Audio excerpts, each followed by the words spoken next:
ਤੁਸੀਂ ਦੇਖ ਰਹੇ ਹੋ ਦੈਨਿਕ ਸਵੇਰਾ ਟੀਵੀ। ਮੈਂ ਹਾਂ ਸੰਦੀਪ ਸ਼ਰਮਾ। 14 ਨਵੰਬਰ ਤੋਂ ਲੈ ਕੇ ਇੱਕ ਜਿਹੜਾ ਪੂਰਾ ਨਵੰਬਰ ਮਹੀਨਾ ਹੈ, ਇਹ ਪੂਰਾ ਵਰਲਡ ਡਾਇਬਟੀਜ਼ ਡੇ ਦੇ ਨਾਂ 'ਤੇ ਮਨਾਇਆ ਜਾਂਦਾ ਹੈ। ਤੁਹਾਨੂੰ ਦੱਸ ਦਈਏ ਕਿ ਅਗਰ ਨਾਰਥ ਭਾਰਤ ਦੀ ਗੱਲ ਕੀਤੀ ਜਾਵੇ ਤਾਂ 10 ਦੇ ਵਿੱਚੋਂ ਇੱਕ ਜਿਹੜਾ ਇਨਸਾਨ ਹੈ ਉਹ ਅੱਜ ਦੇ ਨਾਮੁਰਾਦ ਬਿਮਾਰੀ ਜਿਹਨੂੰ ਡਾਇਬਟੀਜ਼ ਕਹਿੰਦੇ, ਸ਼ੂਗਰ ਕਹਿੰਦੇ, ਉਸ ਤੋਂ ਪੀੜਿਤ ਹੈਗਾ।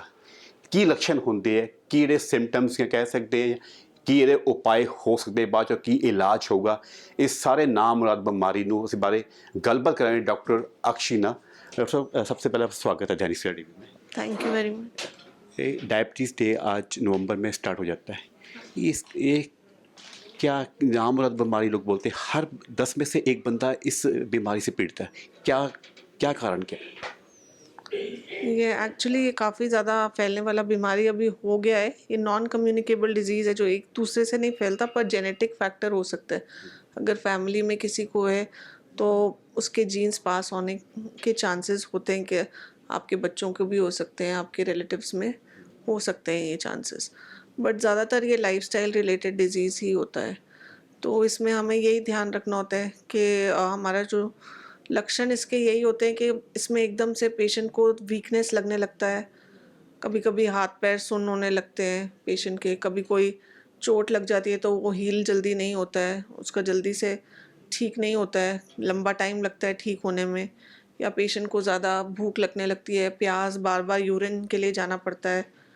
कभी कभी तो रात रात को उठ के पेशेंट को यूरिन के लिए जाना पड़ता है। ये सब इसके लक्षण होते हैं। कई लोगों में वेट गेन होता है, कई लोगों में वेट कम भी हो जाता है इसके लिए। यही सब इसके लक्षण हैं। तो ज़्यादातर लोग काफ़ी देर बाद ये बीमारी पकड़ में आती है, क्योंकि लोगों को इसमें अवेयरनेस नहीं होता कि क्या क्या इसके लक्षण हैं। तो ये लक्षण जानने बहुत ज़रूरी हैं।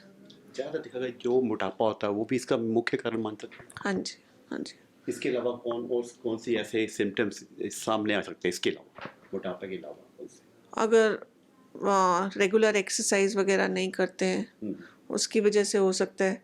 बाकी कई बच्चों में भी ये होता है। उनमें ये होता है कि जो पैनक्रियास, जो मैदा है, जो हमारा इंसुलिन बनाता है, जो ग्लैंड है जो शुगर कम करता है, अगर वो काम नहीं कर रहा हो बच्चों में, तो बहुत कई छोटे छोटे बच्चों में भी ये बीमारी हो सकती है। इसे कोई एज फैक्टर नहीं है, जब मर्जी हो सकता है।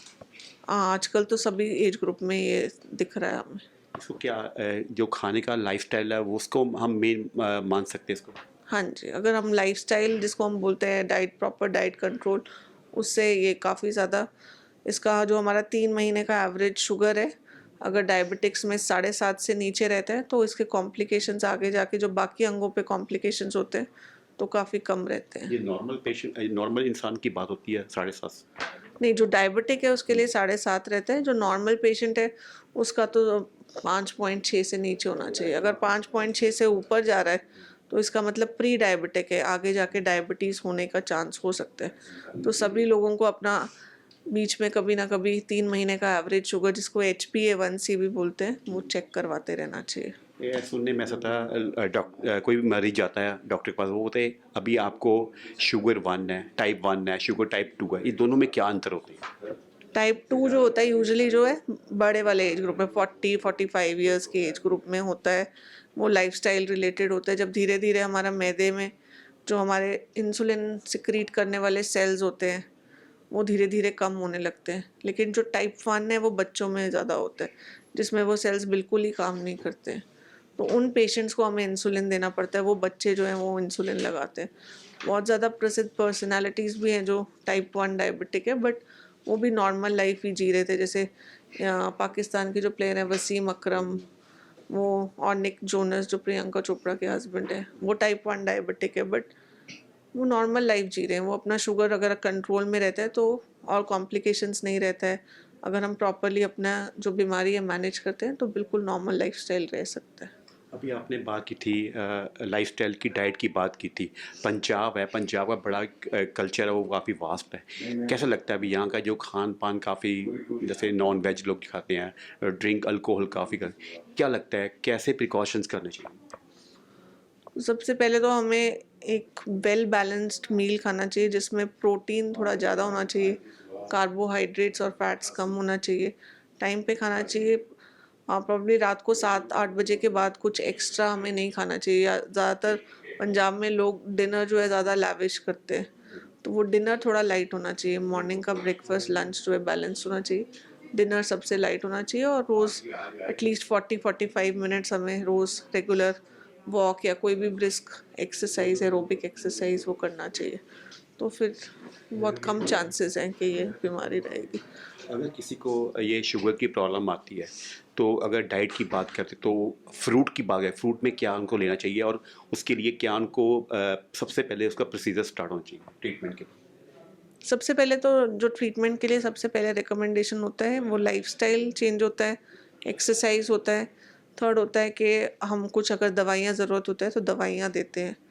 तो दवाइयाँ जैसे आपके डॉक्टर सलाह देते हैं वैसे देना है, और डाइट और अपने लाइफस्टाइल पे पूरा ध्यान रखना है। जो डायबिटीज़ है वो डिसिप्लिन का एक डिज़ीज़ होता है, तो अगर हमारा लाइफ डिसिप्लिन्ड है, हम ज़्यादा अपना प्रिकॉशन पूरा ले रहे हैं, रेगुलर चेकअप करवा रहे हैं, तो ज़्यादातर पेशेंट्स में कॉम्प्लिकेशन नहीं होता है।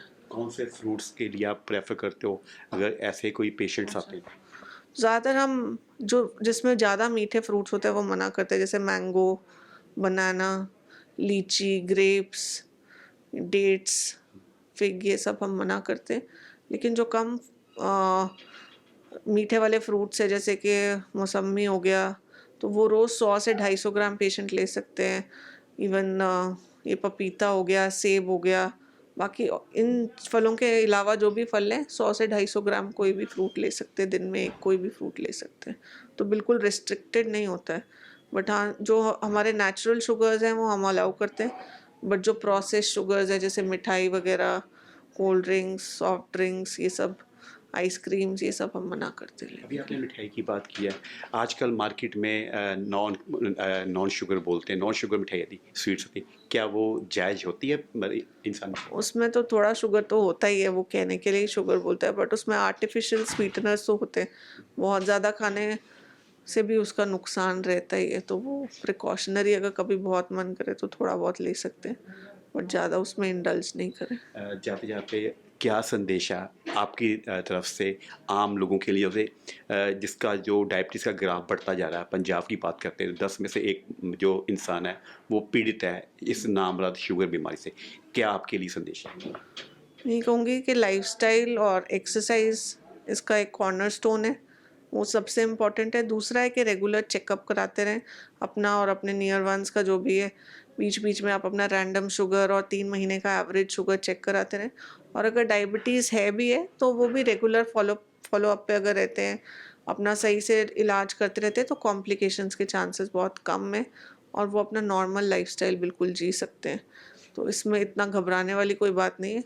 तो अगर अपने डॉक्टर की सलाह माने और डिसिप्लिन लाइफ रहेंगे तो ये डिजीज़ बिल्कुल कंट्रोल में रह सकता है। ਥੈਂਕ ਯੂ, ਧੰਨਵਾਦ। ਸੋ ਇਹ ਸਨ ਲੁਧਿਆਣਾ ਦੇ ਮਾਹਿਰ ਡਾਕਟਰ ਅਕਸ਼ੀ, ਜਿਨ੍ਹਾਂ ਨੇ ਅੱਜ ਸ਼ੂਗਰ ਦੀ ਨਾਮੁਰਾਰੀ ਬਿਮਾਰੀ ਹੈ ਉਹਦੇ ਬਾਰੇ ਤੁਹਾਨੂੰ ਇਹਦੇ ਲੱਛਣ ਔਰ ਇਸਦੇ ਇਲਾਜ ਬਾਰੇ ਦੱਸਿਆ। ਸਭ ਤੋਂ ਪਹਿਲਾਂ ਇਹ ਆਮ ਲੋਕਾਂ ਨੂੰ ਹਿਦਾਇਤ ਦਿੱਤੀ ਗਈ ਹੈ।